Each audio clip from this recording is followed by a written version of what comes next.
नमस्कार।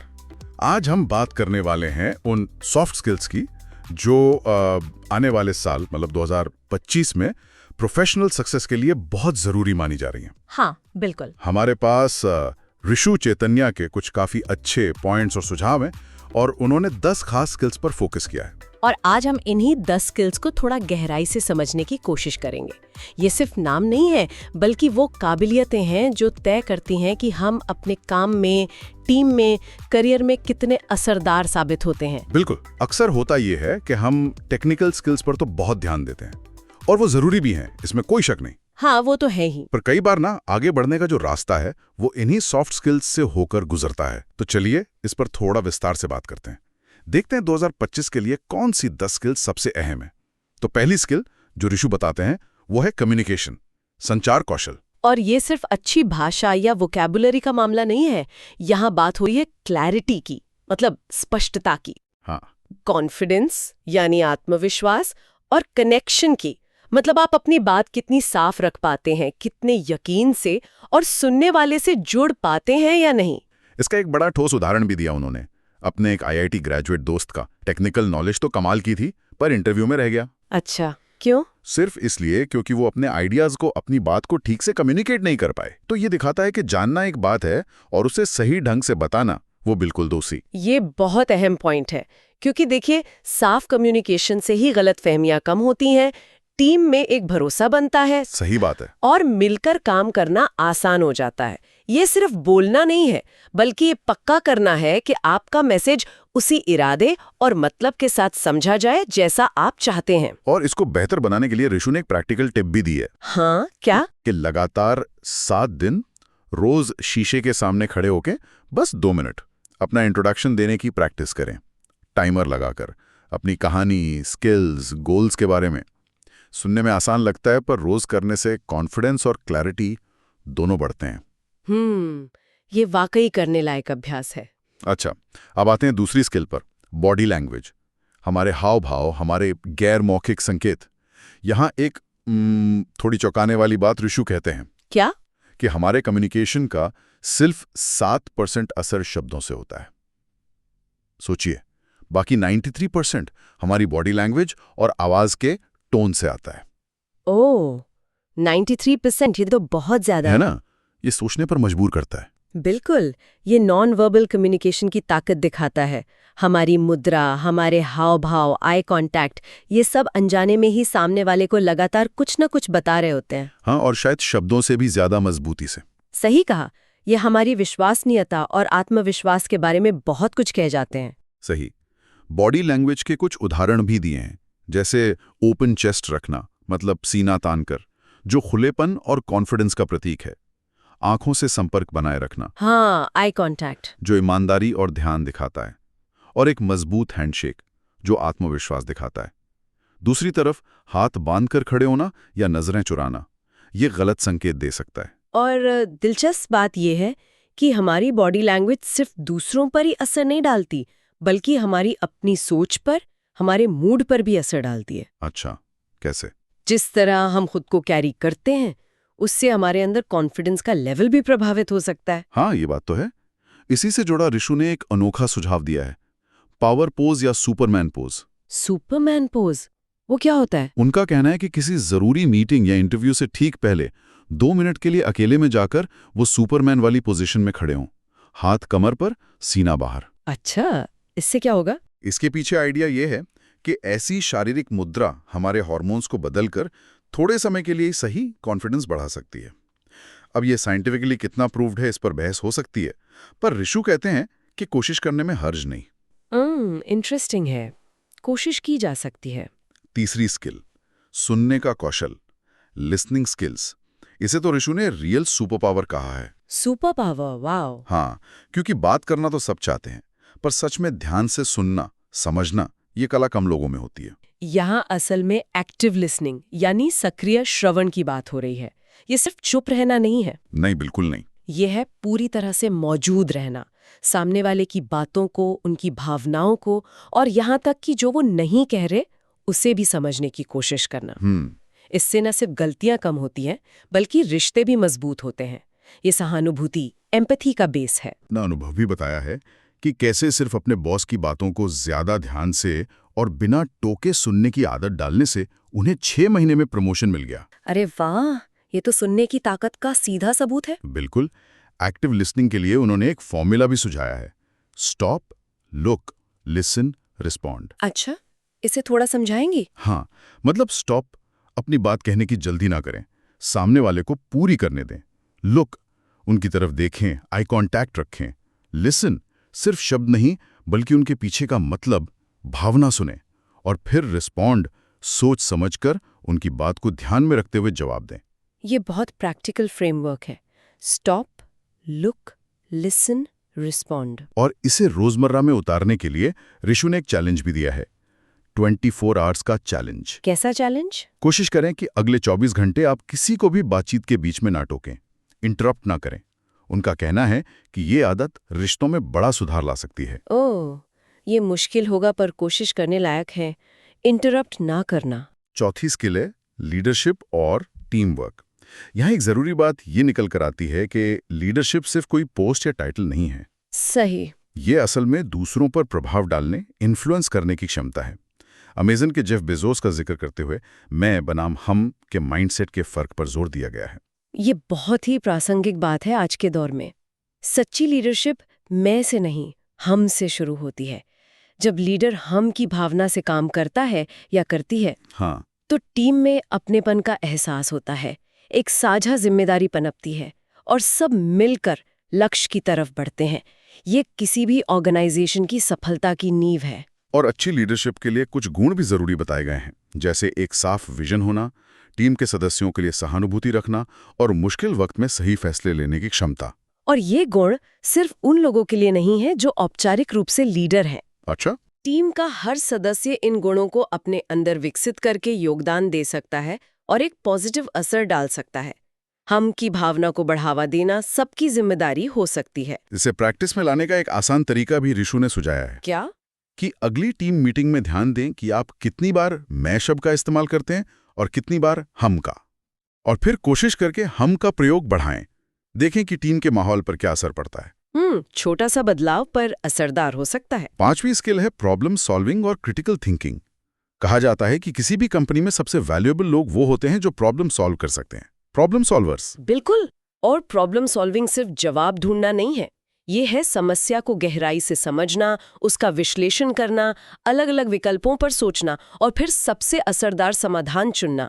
ये पूरी प्रक्रिया ही क्रिटिकल थिंकिंग का हिस्सा है। ये हमें रिएक्ट करने के बजाय प्रोएक्टिव बनाता है। एग्जैक्टली। मैं ऑपरेशन ने एक गोल्डन रूल बताया। Golden rule? हाँ, कि जब भी आप कोई समस्या लेकर किसी के पास जाएं, खासकर अपने मैनेजर के पास, तो कोशिश करें कि साथ में कम से कम एक संभावित समाधान भी लेकर जाएं। वाह, ये बहुत अच्छा पॉइंट है। ये दिखाता है कि आपने सिर्फ शिकायत नहीं की बल्कि उस पर सोचा भी है। एक जिम्मेदार रवैया। बिल्कुल। प्रॉब्लम सॉल्विंग के लिए एक फ्रेमवर्क भी बताया उन्होंने, आइडेंटिफाई, एनालाइज, ब्रेनस्टॉर्म, एग्जीक्यूट। यानी पहले समस्या को पहचानो, फिर उसका विश्लेषण करो, फिर समाधानों पर विचार मंथन करो और आखिर में उसे लागू करो। हाँ, ये एक व्यवस्थित तरीका है और फैसले लेने की प्रक्रिया को आसान बनाने के लिए 3-2-1 रूल का सुझाव दिया है। 3-2-1 रूल? ये क्या है? किसी भी समस्या के लिए कम से कम 3 संभावित समाधान सोचें, फिर उनमें से 2 सबसे अच्छे विकल्पों को चुनें और फिर विश्लेषण के बाद एक अंतिम निर्णय लें। अच्छा, ये सोचने की प्रक्रिया को एक स्ट्रक्चर देता है, जटिल समस्याओं को छोटे हिस्सों में तोड़ने में मदद करता है। हाँ, और शायद बेहतर फैसले लेने में भी। जरूर। अब बात करते हैं छठी स्किल की, जो आजकल शायद पहले से भी ज्यादा जरूरी हो गई है, टाइम मैनेजमेंट, समय प्रबंधन। हो हाँ, ये तो सबकी जरूरत है। एक सीधी सी सच्चाई है, हम सबके पास दिन में 24 घंटे ही होते हैं। फर्क इससे पड़ता है कि हम अपना समय लगाते कहाँ हैं, हमारी प्राथमिकताएं क्या हैं। बिल्कुल। प्रभावी टाइम मैनेजमेंट का मतलब ज्यादा घंटे काम करना नहीं है, बल्कि अपने समय का समझदारी से इस्तेमाल करना है। ये जानना कि कौन सा काम वाकई जरूरी है और उसे कब करना है। और एक मतलब ध्यान खींचने वाला आंकड़ा ऋषु ने दिया है। क्या? कि औसतन लोग अपना लगभग 21% समय सोशल मीडिया जैसी चीजों पर बर्बाद कर देते हैं। 21%? बाप रे, ये तो दिन का लगभग 5वां हिस्सा हो गया। हाँ, सोचने वाली बात है कि इस समय का कितना बेहतर इस्तेमाल हो सकता था। ये डिजिटल डिस्ट्रैक्शन आज एक बहुत बड़ी चुनौती है। टाइम मैनेजमेंट का एक बड़ा हिस्सा इन विकर्षणों को कंट्रोल करना भी है। बिल्कुल। इसके लिए कुछ तरीके भी सुझाए हैं, जैसे 80-20 रूल। हाँ, पेरेटो सिद्धांत। मतलब ये पहचानना कि कौन से 20% काम हमें 80% नतीजे देते हैं और उन पर फोकस करना। दूसरा तरीका है टाइम ब्लॉकिंग। अपने कैलेंडर में हर जरूरी काम के लिए फिक्स्ड टाइम स्लॉट रखना, जैसे मीटिंग के लिए रखते हैं। और तीसरा, जो अक्सर मुश्किल होता है, वो है गैर जरूरी कामों या रिक्वेस्ट को विनम्रता से ना कहना सीखना। ना कहना, हाँ, ये अपनी एनर्जी और समय बचाने के लिए बहुत जरूरी स्किल है। सही कहा। प्रभावी टाइम मैनेजमेंट न सिर्फ हमारी प्रोडक्टिविटी बढ़ाता है, बल्कि तनाव कम करके वर्क लाइफ बैलेंस को भी बेहतर बनाता है। और इसे आजमाने के लिए ऋषु ने एक टिप दी है। क्या टिप है? कल सुबह जागने के बाद पहले 1 घंटे तक अपना मोबाइल फोन बिल्कुल ना छुएं। देखें कि आपके फोकस और दिन की शुरुआत पर क्या असर पड़ता है। ये चैलेंजिंग है, पर ट्राई करने जैसा है। पहला घंटा नो मोबाइल। हाँ। 7वीं स्किल है एडॉप्टेबिलिटी, यानी बदलाव के साथ ढल जाने की क्षमता। ये तो आज के समय की मांग है। बिल्कुल। 2020 के पैंडेमिक ने हमें इसका सबसे बड़ा सबक सिखाया। वही लोग और वही बिजनेस टिक पाए, आगे बढ़े, जिन्होंने तेजी से नई सिचुएशन के हिसाब से खुद को बदला। ये बिल्कुल सच है। आज की दुनिया बहुत तेजी से बदल रही है। टेक्नोलॉजी में AI आ रहा है, काम करने के तरीके बदल रहे हैं, रिमोट या हाइब्रिड मॉडल बढ़ रहे हैं। हाँ, बाजार की जरूरतें बदल रही हैं। ऐसे में सीखने और बदलने की इच्छा और क्षमता यानी अडेप्टेबिलिटी अब कोई ऑप्शन नहीं रह गया है। ये सर्वाइवल और सक्सेस की बुनियादी जरूरत बन गई है। भविष्य में ये और भी जरूरी होगी। इसके लिए 3 चीजें जरूरी बताई गई हैं। ग्रोथ माइंडसेट, यानी ये मानना कि हम सीख सकते हैं, बेहतर बन सकते हैं। फ्लेक्सिबिलिटी, यानी नई चीजों और तरीकों को अपनाने के लिए तैयार रहना। और क्यूरियोसिटी, यानी हमेशा नई चीजों को जानने और समझने की उत्सुकता रखना। जो लोग बदलाव को एक खतरे की तरह नहीं बल्कि एक अवसर की तरह देखते हैं और लगातार सीखते रहने को तैयार रहते हैं, वही अनिश्चित भविष्य में भी अपना रास्ता बना पाएंगे। और इसे डेवलप करने के लिए ऋषु ने एक चैलेंज का सुझाव दिया है। क्या चैलेंज? हर महीने कोई एक नई स्किल सीखने का लक्ष्य बनाएं, चाहे वो कोई सॉफ्टवेयर हो, कोई नई भाषा हो या कोई क्रिएटिव हॉबी। साल में 12 नई स्किल्स। वाह, ये न सिर्फ रिज्यूमे को मजबूत करेगा बल्कि सोचने का दायरा भी बढ़ाएगा। 8वीं स्किल है इमोशनल इंटेलिजेंस, EQ, भावनात्मक बुद्धिमत्ता। एक बहुत पावरफुल लाइन कही गई है इसके बारे में। क्या? कि IQ आपको नौकरी दिला सकता है, पर EQ आपको सफलता दिलाता है। वाह, ये बहुत गहरी बात है। EQ का मतलब है अपनी भावनाओं को समझना, उन्हें कंट्रोल करना। हाँ, और साथ ही दूसरों की भावनाओं को समझना और उनके साथ सही तरीके से व्यवहार करना। ये हमें मुश्किल स्थितियों में शांत रहने, बेहतर फैसले लेने और मजबूत रिश्ते बनाने में मदद करता है। ऋषु ने एक अपना किस्सा भी बताया कि कैसे एक बार ऑफिस में बहुत गुस्से वाली सिचुएशन में उन्होंने अपने रिएक्शन को कंट्रोल किया, जिससे शायद उनकी नौकरी बच गई। अच्छा, ये दिखाता है कि भावनाओं को समझना और मैनेज करना कितना जरूरी है। बिल्कुल। EQ के 4 मुख्य स्तंभ बताए गए हैं। सेल्फ अवेयरनेस, अपनी भावनाओं को पहचानना। सेल्फ मैनेजमेंट, अपनी भावनाओं को कंट्रोल करना।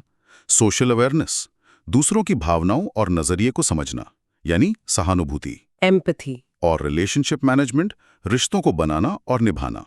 ये चारों मिलकर हमारी इमोशनल इंटेलिजेंस तय करते हैं। और अच्छी बात यह है कि ये एक ऐसी स्किल है जिसे प्रैक्टिस से सुधारा जा सकता है। हाँ, इसके लिए ऋषु ने एक सुझाव दिया है। रोज शाम को सिर्फ 5 मिनट निकालकर दिन भर के अपने व्यवहार और प्रतिक्रियाओं पर सोचें, रिफ्लेक्शन करें। मतलब सोचें कि किसी स्थिति में कैसा महसूस किया, क्यों किया और क्या अगली बार उसे और बेहतर ढंग से हैंडल कर सकते थे। एग्जैक्टली। ये सेल्फ रिफ्लेक्शन धीरे धीरे हमारी भावनात्मक समझ और मैनेजमेंट को बेहतर बनाता है। ये बहुत उपयोगी टिप है। 5 मिनट रोज। 9वीं स्किल है नेटवर्किंग स्किल्स। एक जानी मानी कहावत है, your network is your net worth. हाँ, सुना है। आपके संपर्क ही आपकी असली पूंजी हैं। बिल्कुल। लेकिन नेटवर्किंग का मतलब सिर्फ कॉन्टैक्ट्स जमा करना नहीं है। नहीं, बिल्कुल नहीं। असली नेटवर्किंग है सार्थक, भरोसेमंद और आपसी फायदे वाले रिश्ते बनाना और उन्हें समय के साथ निभाना। एक मजबूत नेटवर्क आपको नए अवसर दे सकता है, सलाह मिल सकती है, जानकारी मिल सकती है और मुश्किल समय में सहारा भी। सफल लोगों की एक पहचान अक्सर उनका मजबूत और डाइवर्स नेटवर्क होता है। अच्छी नेटवर्किंग के कुछ नियम भी ऋषु ने सुझाए हैं। जैसे कि पहला, गिव फर्स्ट। हमेशा पहले यह सोचें कि आप सामने वाले को क्या वैल्यू दे सकते हैं, उनकी कैसे मदद कर सकते हैं। दूसरा, बी जेन्युइन, रिश्ते बनाने में ईमानदार रहें, दिखावा ना करें। हाँ, सच्चाई बहुत जरूरी है। और तीसरा, फॉलो अप, किसी से मिलने या जुड़ने के बाद संपर्क बनाए रखें। ये नियम विश्वास और आपसी सम्मान पर आधारित रिश्ते बनाने में मदद करते हैं, जो सिर्फ नाम के कनेक्शन से कहीं ज्यादा कीमती होते हैं। ये एक टू वे प्रोसेस है, लेना और देना दोनों शामिल हैं। इसे एक्टिवली करने के लिए ऋषु ने एक सुझाव दिया है लिंक्डइन के बारे में। लिंक्डइन पर क्या? कि रोज 5 नए लोगों को सिर्फ हाय या कनेक्शन रिक्वेस्ट भेजने की बजाय एक छोटा पर्सनल और वैल्यू एडेड मैसेज भेजें। शायद उनके किसी पोस्ट पर कमेंट करें, उनके काम की तारीफ करें या कोई काम की जानकारी शेयर करें। मतलब सिर्फ कनेक्शन नहीं, कन्वर्सेशन शुरू करें। बिल्कुल। अच्छा पॉइंट है। और अब 10वीं, आखिरी लेकिन शायद सबसे बुनियादी स्किल, पॉजिटिव एटीट्यूड और कॉन्फिडेंस, सकारात्मक रवैया और आत्मविश्वास। ये तो हर चीज की जड़ है शायद। हाँ, एक सीधी सी बात है, लोग पॉजिटिव और कॉन्फिडेंट लोगों के साथ रहना और काम करना पसंद करते हैं। बिल्कुल। पॉजिटिव रवैया हमें मुश्किलों को अवसर की तरह देखने में मदद करता है, फेलियर से सीखने और जल्दी उभरने की ताकत देता है। और ये सिर्फ हमारे लिए नहीं, हमारे आसपास के लोगों के लिए भी माहौल को बेहतर बनाता है। ये संक्रामक हो सकता है। हाँ, बिल्कुल। और कॉन्फिडेंस, ये पॉजिटिव एटीट्यूड का साथी है। ये हमें पहल करने, अपनी बात रखने और मुश्किल हालात में भी डटे रहने की हिम्मत देता है। इसे बनाने के कुछ तरीके भी बताए हैं ऋषु ने। हाँ, जैसे छोटी छोटी सफलताएं हासिल करना, स्मॉल विन्स। जब हम छोटे लक्ष्य पूरे करते हैं तो हौसला बढ़ता है। खुद से पॉजिटिव बातें करना, सेल्फ टॉक, अपनी काबिलियत पर भरोसा जताना, आत्मविश्वासी बॉडी लैंग्वेज अपनाना, जैसा हमने पहले बात की। और सबसे जरूरी, तैयारी, प्रिपरेशन। ये बात बिल्कुल सही है। कॉन्फिडेंस अक्सर योग्यता, कॉम्पिटेंस से आता है। ये सिर्फ महसूस करने की बात नहीं, ये जानने की बात है कि आप सक्षम हैं। और पॉजिटिव नजरिया हमें अपनी क्षमता का बेस्ट प्रदर्शन करने में मदद करता है। सही। इसे रोज की आदत बनाने के लिए ऋषु ने कॉन्फिडेंस मंत्र का सुझाव दिया है। मंत्र? कैसा मंत्र? हर सुबह आईने में देखकर खुद से कहें, मैं सक्षम हूं, मैं आत्मविश्वासी हूं, मैं आज का दिन सफल बनाऊंगा। ये सेल्फ टॉक धीरे धीरे हमारे सबकॉन्शियस माइंड पर असर डाल सकता है। कोशिश करने में क्या हर्ज है? तो ये थी वो 10 soft skills: communication, body language, सुनना, लीडरशिप और टीम वर्क, प्रॉब्लम सॉल्विंग और critical thinking, time management, adaptability, emotional intelligence, networking और पॉजिटिव एटीट्यूड और कॉन्फिडेंस। यहाँ एक बहुत जरूरी बात समझने की ये है कि ये सभी स्किल्स अलग-अलग नहीं हैं। हाँ, ये इंटरकनेक्टेड है। बिल्कुल। ये एक दूसरे से जुड़ी हुई हैं और एक दूसरे को मजबूत करती हैं। जैसे बेहतर सुनने की क्षमता आपके कम्युनिकेशन को असरदार बनाती है, इमोशनल इंटेलिजेंस लीडरशिप को निखारता है। अच्छा, टाइम मैनेजमेंट आपको प्रॉब्लम सॉल्विंग के लिए बेहतर स्पेस देता है। एग्जैक्टली। ये सब मिलके एक बहुत शक्तिशाली पैकेज बनाते हैं। हाँ, और इन स्किल्स को लगातार डेवलप करने के लिए ऋषु ने कुछ और सुझाव भी दिए थे, जैसे अपना एक soft skills development road map बनाना। Road map? हाँ, जहां आप हर कुछ हफ्तों में किसी एक स्किल पर खास ध्यान दे सकें। एक और दिलचस्प आइडिया है डेली 30 मिनट्स रूल। 30 मिनट का नियम, वो क्या है? रोज 30 मिनट निकालें। 10 मिनट कुछ पढ़ने के लिए, जैसे सेल्फ हेल्प या लीडरशिप पर, 10 मिनट उस स्किल की प्रैक्टिस करने के लिए, और 10 मिनट उस दिन के अपने व्यवहार पर सोचने के लिए, रिफ्लेक्ट करने के लिए। ये लगातार सीखने और सुधारने की मानसिकता को दिखाता है, जो इन सभी स्किल्स को असल में विकसित करने की कुंजी है। सिर्फ जानना काफी नहीं है, इन्हें अमल में लाना जरूरी है। बिल्कुल। उम्मीद है 2025 के लिए इन जरूरी सॉफ्ट स्किल्स पर यह बातचीत जानकारी भरी रही होगी। हाँ, काफी कुछ सीखने को मिला। और ये स्किल्स सिर्फ नौकरी या बिजनेस में ही नहीं, बल्कि जिंदगी के हर पहलू में, हमारे रिश्तों में, हमारी खुशी में एक पॉजिटिव बदलाव ला सकती हैं। इन स्किल्स के महत्व को जानने के बाद अगला कदम है इन्हें अपनी रोजमर्रा की जिंदगी और काम का हिस्सा बनाना। और ये हमें एक सोचने वाले सवाल पर छोड़ जाता है। क्या सवाल? कि जैसे जैसे AI और ऑटोमेशन बढ़ रहे हैं और दुनिया बदल रही है, क्या इन 10 के अलावा भी कोई और मानवीय क्षमता या सॉफ्ट स्किल है जो भविष्य में अचानक बहुत महत्वपूर्ण बन सकती है, जिस पर हमें शायद अभी से ध्यान देना शुरू कर देना चाहिए? ये सोचने के लिए एक दिलचस्प दिशा है।